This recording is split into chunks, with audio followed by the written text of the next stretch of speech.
As the nation is battling COVID-19 pandemic, the lockdown and cessation measures have affected many households since most who depend on daily wages and working outside Mathare slums have suffered a great deal. They are not able to pay rent and buy food for themselves, so they end up depending on well-wishers like transformers. Hizi isili wanataka wafanyikazi wale wanalala. Na mimi siwezi enda kulala juu nina watoto wadogo. Evidently, there's no proper piping and water supply systems in this slum. From this vantage point, we have pit latrines, and right below there is water catchment areas where people tap it for drinking, washing, and cooking. All the slum wastes and sewer drain into Nairobi River. Most of the toilets are built alongside the river banks, draining their wastes directly into the river.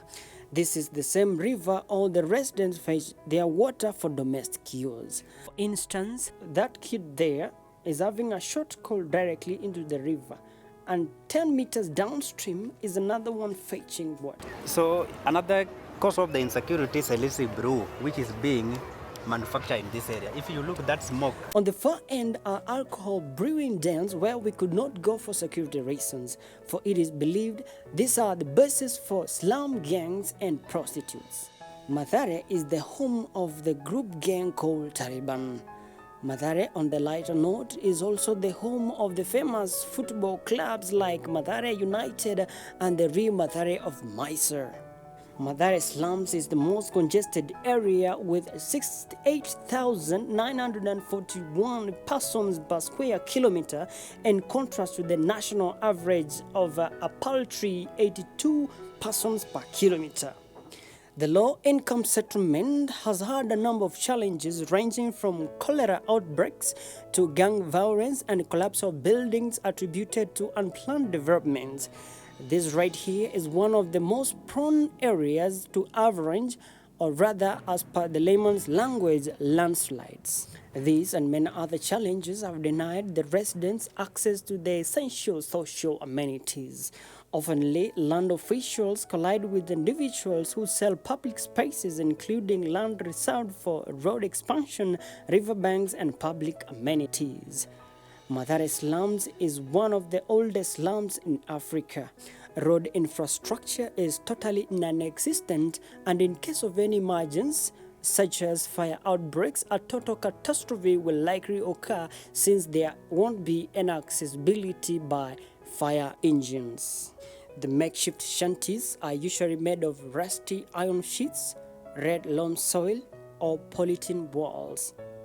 There is no visible police post in the slum that harbors over 500,000 residents.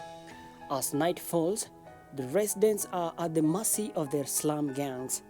Raw sewer openly drains from Utalii Hotel, Muthaiga, and Survey of Kenya.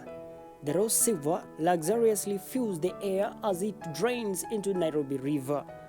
To fend for themselves, underage girls engage in prostitution, leading to early pregnancies, abortion, and early marriages. Most of the children are born HIV positive, and at the adolescent stage, they end up infected, or reinfected. Boys, on the other hand, get lured into drug abuse and eventually join terror gangs.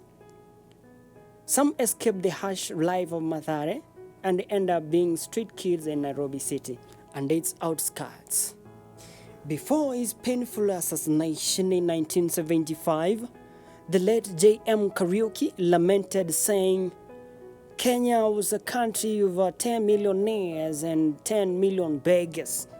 4 decades later, his lamentation stares at our faces as tens of millions of Kenyans languish in abject poverty and disease, while a few billionaires are taking grasp of the nation and a corrupt regime is taking root.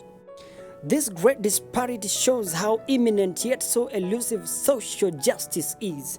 The rich become richer and the poor become poorer.